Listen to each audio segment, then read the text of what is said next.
अगर भाग्य में लिखा हुआ टलता नहीं तो इतना बड़ा भगवान श्री कृष्ण गीता का उपदेश नहीं करते।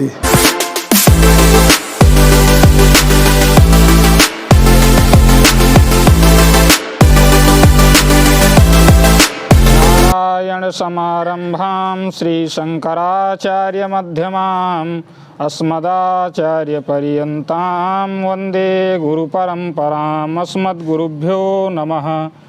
आज हम दुर्वासा आश्रम स्थित सपरशुराम पंचायतन शिव मंदिर, श्रवणेश्वर महादेव मंदिर, दुर्वासा आश्रम पीठाधिपति पीठाधीश्वर अनंत श्री विभूषित अनंत श्री समलंकृत परम पूज्य प्रातः स्मरणीय गुरुदेव भगवान गुरुकुल में व्याकरण के विभागाध्यक्ष एवं शांकर वेदांताचार्य, अनेक विषयों के ज्ञाता, कर्मकांड जगत में देदीप्यमान प्रचंड मार्तंड भगवान सूर्य के समान ओजस्वी तेजस्वी परम मनस्वी गो ब्राह्मण सेवी पूज्य गुरुदेव भगवान के समीप उपस्थित हुए हैं। एक प्रश्न लेकर के पूज्य गुरुदेव भगवान के द्वारा विगत बहुत दिनों से धर्म और शास्त्र की तमाम जानकारी आप सभी लोगों को, हम लोगों को प्राप्त हो रही है। इसी विषय में आज हम गुरुदेव भगवान से निवेदन करेंगे कि भाग्य और पुरुषार्थ के बारे में हमें बतावें कि भाग्य क्या है और पुरुषार्थ क्या है, इन दोनों में प्रबल क्या है। गुरुजी लोग कहते हैं भाग्य में जो होगा वो मिलेगा, आप चाहे प्रयास करिए या ना करिए। तो लोग प्रयास करते हैं, फिर कहते हैं कि भाई भाग्य में जो होगा वो मिलेगा, तो प्रयास करने से क्या मतलब है। ये भी कहते हैं कि भाई शिशुपाल जो है सुबह से लेकर के शाम तक भगवान को गाली देता था, लेकिन उसको भी सुख संपत्ति और राजा बना, वहाँ का राजा बन गया। तो भाग्य में जो होगा वो मिलेगा, तो फिर परिश्रम करने की क्या ज़रूरत है। और एक को कहा जाता है कि नहीं परिश्रम करना चाहिए, पुरुषार्थ करना चाहिए, भगवान देंगे। तो भाग्य और पुरुषार्थ में प्रबल कौन है ये, क्योंकि कहते हैं कि भाग्य में जो होगा वो भाग्य के आएगा और जो नहीं होगा वो भाग्य के चला जाएगा।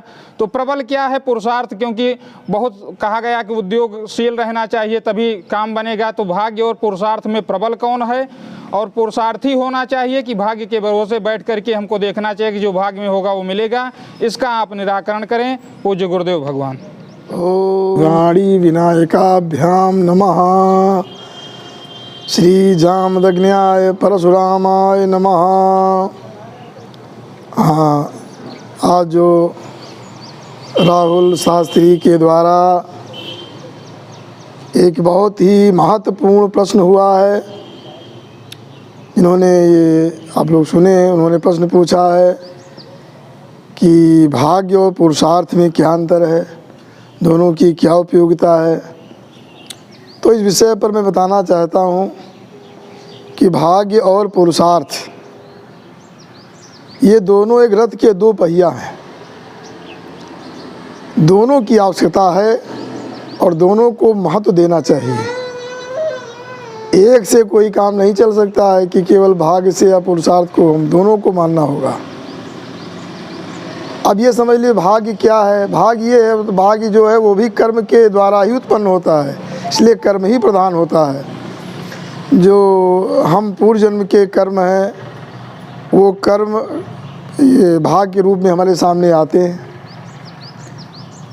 मैं बता चुका हूँ, जैसे कोई धनुष से बाण चला दिया, उसी प्रकार से जो भाग्य हमारे सामने आता है तो हमारे पुरुषार्थ को शिथिल करके और वो अपना काम कर लेता है।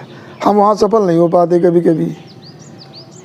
कभी भाग्य जब अनुकूल होता है तो थोड़ा सा परिश्रम करने से हमारा पूरा कार्य संपन्न हो जाता है। इसलिए लेकिन हम भाग्य के भरोसे नहीं रह सकते हैं। कहने का भाव ये है कि पुरुषार्थ करने में हम स्वतंत्र हैं, पराक्रम जो भी कार्य करना है वो करने के लिए हम स्वतंत्र हैं, हमें करना चाहिए, वो हमारे अधीन है। और जो भाग्य होता है वो तो भाई ईश्वर के अधीन है, कब कैसे क्या हमारे सामने भाग्य आएगा। लेकिन कहीं कहीं भाग्य को स्वीकार करना पड़ता है। जैसे कि हम वाल्मीकि रामायण के अनुसार मैं बताना चाहता हूँ कि जब मर्यादा पुरुषोत्तम श्री रामचंद्र जी को 14 वर्ष का वनवास हुआ, उस समय उनके अनुज श्री लक्ष्मण जी ने बड़ा प्रयास किया कि राम जी वन को न जाएं, लेकिन राम जी ने कहा नहीं, ये भाग्य है, अब यहाँ हमको इस भाग को स्वीकार करना होगा, भाग के अनुसार ही हमको बन जाना होगा, बन जाना अनिवार्य है। जबकि लक्ष्मण जी ने कहा बन जाने की क्या ज़रूरत है, आप गद्दी पर बैठिए, मैं देखता हूँ, आज मैं देख लूँगा कि ये जो है भाग्य क्या है। अपने पुरुषार्थ, अपने पराक्रम के बल कर, अपने पराक्रम के बल पर मैं भाग्य को समाप्त कर दूँगा। क्या भाग्य है, आप बैठिए गद्दी पर, मैं देखता हूँ कौन हमारे सामने आता है। अगर इंद्राद देवता भी हमारे सामने आ गए, मैं उनको पराजित कर दूँगा। मैं पुरुषार्थ पर विश्वास रखता हूँ।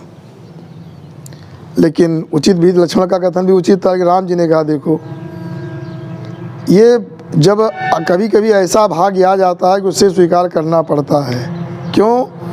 तो राम जी ने वहाँ पर भाग्य की व्याख्या किया। भाग्य क्या है?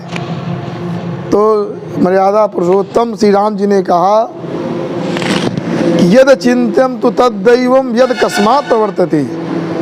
जो कभी पहले सोचा ना जाए, अचानक घटना घटित हो जाती है, अकस्मात, वो भाग्य होता है। अभी तो हमारा राज्याभिषेक हो रहा था और अचानक ये घटना घटित हुई, मुझे वनवास मिल गया, ये भाग्य है। इसको स्वीकार करना होगा। अगर हम चाहें बलात् कि सबको ना स्वीकार करें तो हमारी इतनी निंदा हो जाएगी लोक में कि मर्यादा पुरुषोत्तम राम जो हुए थे, मर्यादा शब्द ही हट जाएगा। क्योंकि लोग ये कहेंगे वो अपने पिता को कारागार में डाल करके और राजभोग किया, इसलिए ये बहुत अनुचित हो जाएगा। तो यहाँ इस भाग को स्वीकार करना होगा। और दूसरी बात, राम जी ने ये कहा कि हमको ऐसा लगता है कि वन ही हमारे लिए ज़्यादा महत्वपूर्ण होगा। वन में जाने से जो कार्य हम कर सकते हैं वो बहुत ही अच्छा होगा, बहुत कुछ कर सकते हैं हम। इसलिए भाग को स्वीकार करने में यहाँ भलाई है। और ये धर्म भी है, पिता के आदेश का पालन करना, धर्म की रक्षा करना हमारा ये परम उद्देश्य है। तो धर्म की भी रक्षा होगी और हम समाज की, देश की भी रक्षा कर सकते हैं। इसलिए यहाँ भाग स्वीकार करना चाहिए। तो जहाँ ऐसे विषय वहाँ भाग को मान लेना चाहिए। और लेकिन पुरुषार्थ को छोड़ना नहीं चाहिए। राम जी ने उसी विषय में पुरुषार्थ किया, वन में जाने में पुरुषार्थ किया, पुरुषार्थ का त्याग नहीं किया। इसलिए पुरुषार्थ जो है परम आवश्यक है, लगे रहना चाहिए। समय आया और राम जी बन गए तो बन गए, वन में जाने से उनकी महिमा बन गई। आज भी लोग राम राम करते हैं। उसके बाद उनका पुनः अयोध्या में जो राज्याभिषेक हुआ 14 वर्ष बाद। इसलिए पुरुषार्थ को करना चाहिए। और मैं दूसरी बात भी बताना चाहता हूँ, वो लोग कहते रहे भाग में होगा, जो लिखा होगा वही होगा, कोई टाल नहीं सकता है। अगर भाग में लिखा हुआ टलता नहीं तो इतना बड़ा भगवान श्री कृष्ण गीता का उपदेश नहीं करते। और व्यास जी जो हैं इतने बड़े बड़े जो हैं, ये इतना पुराण नहीं लिखते, स्मृतिकार स्मृतियाँ नहीं लिखते, क्योंकि हम कर्म करने के लिए स्वतंत्र हैं। ये हम परतंत्र नहीं कि ये जो है हम प्रारब्ध भोगने के लिए परतंत्र हैं, लेकिन आगे कार्य करने के लिए स्वतंत्र हैं। इसलिए हमको सारे उपदेश किए गए। और ऐसा नहीं कभी करना चाहिए कि हाँ जो भाग में लिखा वो होगा, अरे जो हम चाहेंगे वो होगा। इस उद्देश्य से कार्य करना चाहिए, जो हम चाहेंगे वो होगा। तो ईश्वर की आराधना करते हुए और पुरुषार्थ को प्रबल सदैव रखना चाहिए, और तब हमको सफलता मिलेगी। और अन्य जैसे पशु पक्षी जीव होते हैं परतंत्र होते हैं, भाग के अधीन हैं। लेकिन मानव जो है वो केवल भाग के अधीन नहीं है, वो पुरुषार्थ करने के लिए स्वतंत्र है। जैसा कि महाभारत में बताया गया है, वहाँ ये तो कहा गया कि जो है भाग्य क्या अग्नि है, भाग को अग्नि के रूप में बताया गया। और पुरुषार्थ क्या है? पुरुषार्थ जो है वो है वायु। अगर आपका भाग्य बहुत कम है, माने अग्नि बहुत थोड़ी सी अग्नि है, लेकिन अगर उचित ढंग से, सही ढंग से और थोड़ा थोड़ा वायु उसको देते रहिए, वायु देते रहिए, मुख की गरम गरम वायु, धीरे धीरे क्या होता है वो अग्नि बढ़ती जाती है और बढ़ कर के एक बार बहुत प्रलयकारी अग्नि बन सकती है वो। इसलिए व्यक्ति को नहीं समझना चाहिए कि हमारा भाग कमज़ोर है, कम है। हम भाग को बढ़ा सकते हैं। वायु रूपी जो है वायु का सहारा दे देते, अपने छोटे से भाग को बड़ा कर सकते हैं और हम भाग को छीन कर सकते हैं। ये नहीं कि भाग जो है वो अमिट हो गया, इसलिए हमारी रेखाएं मिटती रहती हैं। और कहा गया है कि भायु मिट सकें त्रिपुरारी। तो इस प्रकार से और व्यक्ति को धैर्य धारण करना चाहिए। लोग ऐसा भी कह देते हैं कि भाई हम लोग धर्म करते, हमको हमारा धर्म के अनुसार हमको वो फल नहीं प्राप्त हो रहा है, पुरुषार्थ का फल मिलना चाहिए। मैं बताना चाहता हूँ पुरुषार्थ का फल अवश्य में मिलता है और मिलेगा, ये थोड़ा विलम्ब हो सकता है। ऐसा कहा गया, याज्ञवल्क्य जी ने भी कहा है कि व्यक्ति जो है, कहा गया है अधर्मेण इधते पूर्वम ततो भद्राणि पश्यति सपत्नान्तु जयत्यन्ते समूलम सा विनश्यति। अधर्म से व्यक्ति बहुत आगे भले बढ़ता है, बहुत बढ़ जाता है, बहुत ऊंचाई प्राप्त करता है और अपना कल्याण भी देख लेता है, सांसारिक सुविधा, गद्दी, राजपाट सब प्राप्त कर लेता है वो। लेकिन शत्रुओं पर विजय भी प्राप्त कर लेता है, जिसको शत्रु मान रहा है उसको पराजित कर लेता है। लेकिन अंत में क्या होता है, ये ध्यान रखना चाहिए, अंते समूलम सा विनश्यति, मूल सहित नाश होता है उसका, सब नष्ट हो जाता है जो अन्याय और अधर्म के द्वारा ऊंचाई को प्राप्त करना, क्योंकि उसका फल मिलेगा, अन्याय का भी फल मिलेगा और धर्म का भी फल मिलता है। श्री युधिष्ठिर जी को धर्म का फल प्राप्त हुआ लेकिन बाद में प्राप्त हुआ, और दुर्योधन को अन्याय का फल प्राप्त हुआ, थोड़ा विलम्ब से मिला। ये दोनों सिद्धांत निश्चित हैं, इसलिए जो धार्मिक लोग हैं उनको थोड़ा धैर्य धारण करके और अपने पुरुषार्थ को जारी रखना होगा। और भगवान की क्या इच्छा है, क्या लीला है, हम उचित मार्ग पर हम पुरुषार्थ करते रहेंगे, ज़रूर हम निश्चय ही सफल होंगे। इस प्रकार से इस दृष्टि को देखते हुए मैं बता दिया हूँ कि पुरुषार्थ प्रबल होता है, हर जगह कर्म का हमारा अधिकार है, ईश्वर की आराधना और कर्म करना होगा तो सफलता मिलेगी। जैसे भगवान परशुराम जी ने किस प्रकार से सफलता प्राप्त किया, धर्म के मार्ग पर थे, न्याय के मार्ग पर थे और उन्होंने सर्वत्र विजय प्राप्त किया। वो वेद में, शास्त्र में सबसे आगे थे और धनुष विद्या और अस्त्र विद्या में सबसे आगे थे, उनके सामने कोई नहीं टिक पाया। ऐसे जो है जिन लोगों को शक्ति की आवश्यकता हो, भगवान परशुराम जी की दिव्य रूप से आराधना करें, उनके मंत्र का जप करें, उनकी दीक्षा प्रदान करें, तभी वो व्यक्ति उस प्रकार से महान बन सकता है।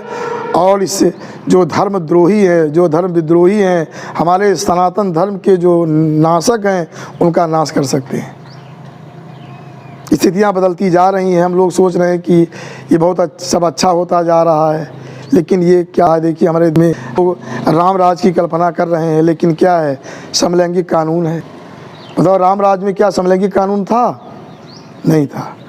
अंतर्जातीय राम राज में था, अब वो अंतर्जातीय विवाह तो आ रहा है, राज की कल्पना हम कर रहे हैं। प्रकार से देखना चाहिए, एक से एक चीज़ें, व्यभिचारी स्त्रियाँ स्वतंत्र से नियम बनते चले जाएं और सब लोग उसको स्वीकार रहे हैं और कहते हैं ये राम राज्य है। राम राज्य आ गया, वहाँ सम धर्म निरत वेद लोग चलें सदा पासुक, नहीं भय रोग न शोक, ना भय न रोग, इस तरह सब अपने वर्ण में चलते थे। ये राम राज्य लोगों को समझने का प्रयास करना चाहिए। हमारे देशवासियों को राम राज्य में क्या था, इसको आप वाल्मीकि पढ़िए, मानस पढ़िए, समझिए क्या था। उस राम राज्य अगर थोड़ा भी आ जाए तो देश का हित हो जाए। राम राज्य में कहीं कोई प्रकोप नहीं था, नहीं भय नहीं रोग न शोक, ना भय था ना रोग ना शोक था। आजकल कितना हो रहा, कितना भय रोग शोक, कितनी प्रकार की बीमारियां, कितना ये कोरोना फैल गया, ये फैल गया, कितना अत्याचार मचा हुआ। कुछ कमी जरूर है, इस पर भी हमको ध्यान देना चाहिए। ऐसा सब क्यों हो रहा अपने देश में? ये रामराज के विरुद्ध क्यों हो रहा, जो देश रामराज के विरुद्ध क्यों हो रहा है, इस पर विचारना चाहिए। निःशब्दो सद्वाणी विराम, असतो मां सद्गमय, तमसो मां ज्योतिर्गमय, मृत्योर्मा मृतम गमय। ओम शांति शांति शांति।